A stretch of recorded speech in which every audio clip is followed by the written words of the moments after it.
तो चलिए बच्चों, अब मैं आपको पढ़ाऊँगी प्रश्नावली 1.2। ठीक है, तो चलिए शुरू करते हैं। तो इसमें है फर्स्ट क्वेश्चन, नीचे दिए गए कथन सत्य हैं या असत्य हैं? अपने कारण के साथ क्या है, अपने उत्तर देने हैं। ठीक है, हमें बताना है कि जो दिया हुआ है क्वेश्चन वो सत्य है या असत्य है। ठीक है, अपने कारण के साथ और बताना है हमें। तो पहला बोल रहा है कि प्रत्येक अपरिमित संख्या एक वास्तविक संख्या होती है। तो चलिए पहले हम जान लेते हैं कि वास्तविक संख्या होती है क्या है। तो जो वास्तविक संख्या होती है, वास्तविक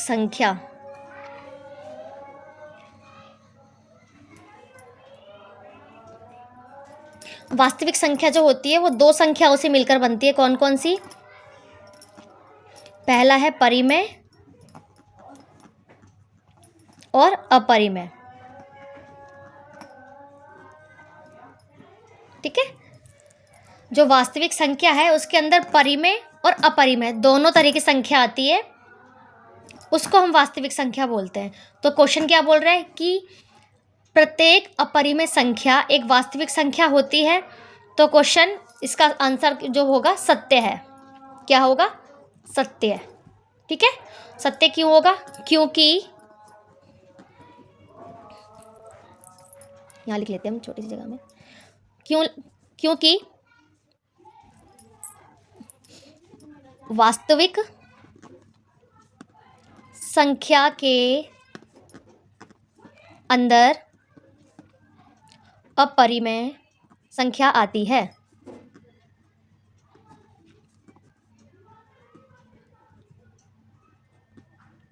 ठीक है, तो कोई डाउट है आपको बच्चों? तो ये इसका आंसर है सत्य, क्योंकि वास्तविक संख्या के अंदर परिमेय संख्या भी आती है। ठीक है, अब दूसरा क्या बोल रहा है ये कि संख्या रेखा का प्रत्येक बिंदु वर्गमूल m के रूप का होता है, जहाँ m क्या है? एक प्राकृतिक संख्या है। ठीक है, तो इसका क्या होगा? पहले एक संख्या रेखा कर लेते हैं हम। ठीक है, 0 1 2 3। ठीक है, -1 -2 और -3। इस तरह की होती है संख्या रेखा, जहाँ धनात्मक और ऋणात्मक दोनों तरह की संख्या होती है। ठीक है, अब क्या बोल रहा है कि प्रत्येक बिंदु वर्गमूल m के रूप का होता है संख्या रेखा पर। तो हम इसको इस तरह से लिखते हैं, वर्ग √1। ठीक है, और 2 को भी हम इस तरीके से लिख सकते हैं, लेकिन हम ये जो माइनस में है हम इसको इस तरीके से नहीं लिख सकते कि -1 √-2। अगर हम इस तरीके से लिखेंगे तो ये बच्चों काल्पनिक संख्या हो जाएगी। ठीक है, ये प्राकृतिक संख्या नहीं होगी। तो इसका आंसर क्या होगा? असत्य।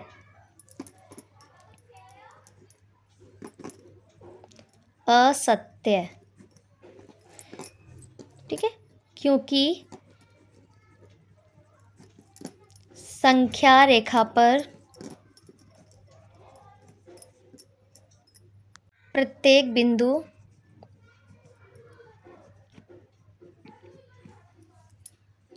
वर्गमूल m के रूप का नहीं होता है।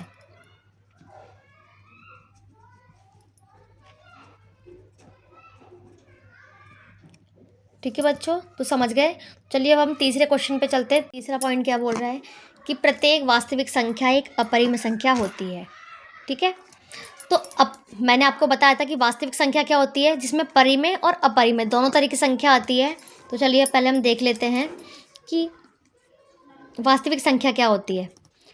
√2 हो गया, जैसे √3 हो गया, √1 हो गया। ठीक है, वास्तविक संख्या के अंदर परिमेय और अपरिमेय दोनों तरह की, जैसे 1 हो गया, 2 हो गया, 3 हो गया, ये हो गई परिमेय संख्या।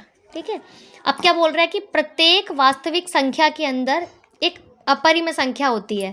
तो अपरिमेय संख्या देखो बच्चों, अपरिमेय संख्या क्या होती है? √2 हो सकती है, √3 हो सकती है, √1 हो सकती है। लेकिन 1 2 3 क्या है? ये परिमेय संख्या है, ये अपरिमेय संख्या नहीं होती है। तो इसका आंसर क्या होगा? असत्य। आंसर क्या होगा इसका? असत्य, क्योंकि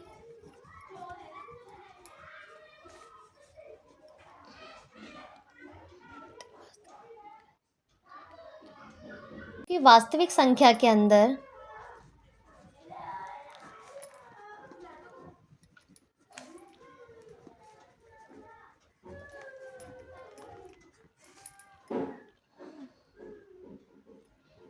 परिमेय संख्या भी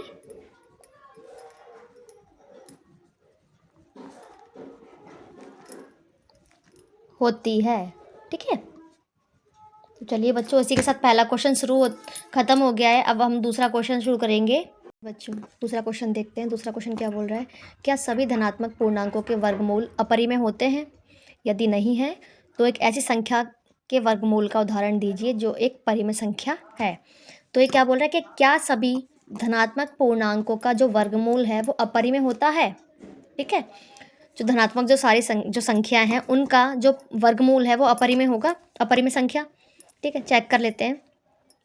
जैसे मान लो कि धनात्मक 3, इसका वर्गमूल क्या नहीं है, तो क्या होगी, अपरिमेय संख्या हो गई, अपरिमेय। ठीक है, और 2 मान लिया धनात्मक। ठीक है, 2 का वर्गमूल ये भी नहीं होगा, तो क्या ये अपरिमेय है।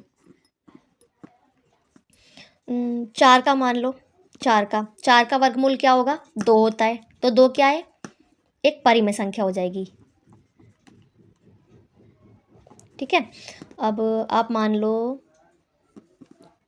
9 का वर्गमूल मांग लो धनात्मक। ठीक है, तो 9 का वर्गमूल क्या है, 3 हो जाएगा, तो 3 क्या हो गया, एक परिमेय संख्या हो गई। तो समझ गए बच्चों आप।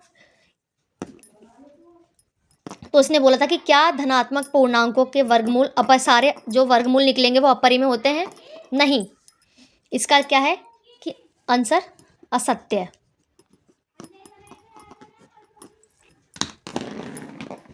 आंसर इसका असत्य है, क्योंकि धनात्मक पूर्णांकों का वर्गमूल परिमेय संख्या भी हो सकती है। ठीक है बच्चों, तो अब क्या बोल रहा है कि यदि नहीं है तो एक ऐसी संख्या के वर्गमूल का उदाहरण देना है जो एक परिमेय संख्या है। तो मैं आपको 2 यहाँ पर उदाहरण दे चुकी हूँ, तो आप इसमें से एक उदाहरण लिख सकते हैं। जैसे मैंने धनात्मक संख्या ले ली 4, उसका वर्गमूल क्या हो गया, 2 है, जो एक क्या है, एक परिमेय संख्या है।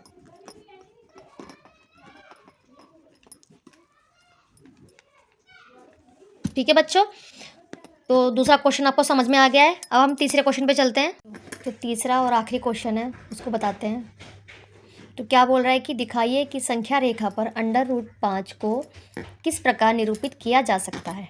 ठीक है, तो संख्या रेखा पता है आपको कि इधर धनात्मक होती है संख्या और इधर होती है ऋणात्मक संख्या। ठीक है बच्चों,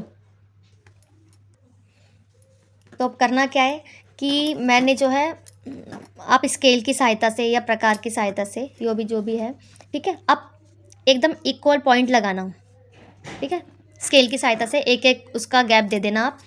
अब क्या करेंगे, इस क्वेश्चन में वर्गमूल 5 को दर्शाना है, तो क्या करेंगे, मैंने यहाँ 2 से लेकर, क्या करा है मैंने, 2 से लेकर इसके बराबर एक ऊपर तक लाइन खींची है। आप स्केल का यूज़ कर लेना। ठीक है, मैंने ऐसे ही अभी खींच दिया है, ज़्यादा ऊपर नहीं खींचना है, इसके ऊपर लाइन खींचनी है जो एक 90 डिग्री का कोण बनाएगी। ठीक है, पता है आपको 90 डिग्री का कोण कैसे बनता है, एक सीधी लाइन खींची है मैंने जो 90 डिग्री का कोण बनाती है। तो मैंने इस पॉइंट को, जो 2 पॉइंट है, मैंने उसको नाम दे दिया है बी। ठीक है, और जो ये 0 पॉइंट है उसको मैं नाम दे दिया है सी। ठीक है, अब जो सी पॉइंट से जो यहाँ तक, सी पॉइंट से मैं इस 90 डिग्री की वाली लाइन को मैं मिला दूंगी। ठीक है, और जहाँ पर ये मिलती है उसको मैं नाम दे दिया है ए। ठीक है बच्चों, समझ रहे हो आप। तो अब क्या बोल रहा है कि हमें √5 को निरूपित करना है इस संख्या रेखा पर, इस संख्या रेखा पर दर्शाना है। कैसे करेंगे, अब इस, ये हो गया 1 और ये हो गया 2, क्या हो गया, कितना गैप हो गया, ये 2 का, और यहाँ मैंने इसके बराबर एक लाइन खींची थी 90 डिग्री की, तो ये हो गया 1, तो 2 और 1 हो गया 3। ठीक है, अब हमें क्या दर्शाना है, √5 दर्शाना है। मैंने मान लिया कि ये जो ये करंट जा रहा है, क्या ये √5 है। कैसे है वो मैं आपको बताऊंगी। अब जैसे अब आप जब प्रकार से इसको करोगे तो कैसे करना है, आप यहाँ प्रकार रख के आपको एक पॉइंट लगाना है, प्रकार रख के आपको यहाँ से लेना है। तो इस तरीके से क्या है, ये यहाँ तक प्रकार नीचे तक जो आएगा, यहाँ तक कट लगेगा। ठीक है, तो वो जो कट लगेगा उसको हम नाम दे देंगे डी पॉइंट, डी पॉइंट दे देंगे उसको नाम। अब आप सोच रहे होगे कि क्या है कि √5 आया कैसे, तो चले शुरू करते हैं, कैसे आया मैं बताती हूँ आपको। पहले देख लेते हैं, तो क्या हो जाएगा, ये जो CA हो जाएगा, CA बच्चों हो जाएगा बराबर किसके, CD के बराबर हो जाएगा, क्योंकि हमने यहाँ से प्रकार की सहायता से यहाँ तक चाप लगाया है ना, और ये CA गया तो प्रकार यहीं से होकर है, फिर ये नीचे यहाँ पर आया है, तो क्या है, जो प्रकार में हम जो माप लेंगे वो यहाँ जो सारा माप आएगा वो इक्वली माना जाएगा, ठीक है। तो सी ए बराबर सी डी हो जाएगा। अब दर्शाती हूँ कि मैं √5, मैं आपको बताती हूँ कि वो जो वर्गमूल 5 है वो कैसे आया है यहाँ पर, ठीक है। तो अपने पाइथागोरस प्रमेय तो पढ़ी होगी कि कर्ण स्क्वायर बराबर लंब स्क्वायर प्लस आधार स्क्वायर, ठीक है।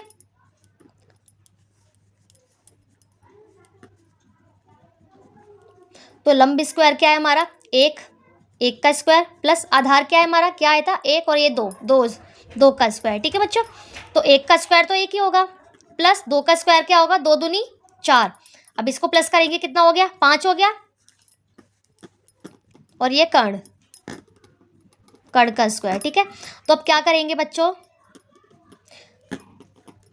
जब हमारा आंसर 2 आया है, जब यहाँ से हम स्क्वायर हटाएंगे तो यहाँ क्या आ जाएगा, यहाँ आ गया रूट आ गया, स्क्वायर हटा के तो रूट आता है, तो ठीक है।